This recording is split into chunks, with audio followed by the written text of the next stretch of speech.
കടലിൽ ശത്രു നനങ്ങിയാൽ ആ നിമിഷം തന്നെ അത് തിരിച്ചറിഞ്ഞ് തിരിച്ചടി നൽകാൻ കരുത്തുള്ള 2 വമ്പന്മാർ കൂടി നമ്മുടെ നാവികസേനയുടെ ഭാഗമായിരിക്കുന്നു.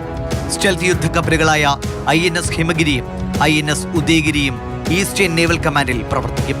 30 വർഷത്തോളം നാവികസേനയുടെ കരുത്തായി നിന്ന് ഡീകമ്മീഷൻ ചെയ്യപ്പെട്ട കപ്പലുകളുടെ പേരുകളാണ് പുതിയ യുദ്ധക്കപ്പലുകൾക്ക് നൽകിയിരിക്കുന്നത്. യുദ്ധക്കപ്പൽ നിർമ്മാണ രംഗത്ത് രാജ്യം നേടിയ വളർച്ചയുടെ ഉദാഹരണം കൂടിയാണിത്. ആത്മനിർഭർ ഭാരതിന് കീഴിലാണ് നിർമ്മാണം. മുംബൈയിലെ മസ്ഗോൺ ഡോക്ക് ലിമിറ്റഡ് ആണ് ഉദയഗിരിയുടെ നിർമ്മാണം.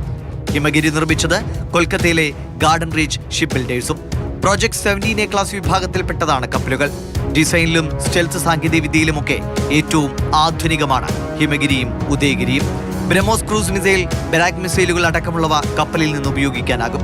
2 കപ്പലുകളുടെയും നിർമ്മാണത്തിൽ 200ഓളം ചെറുകിട നിർമ്മാണ സ്ഥാപനങ്ങളും പങ്കാളികളായി.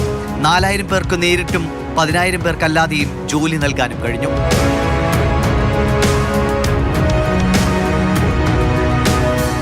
News desk, Mathrubhumi news.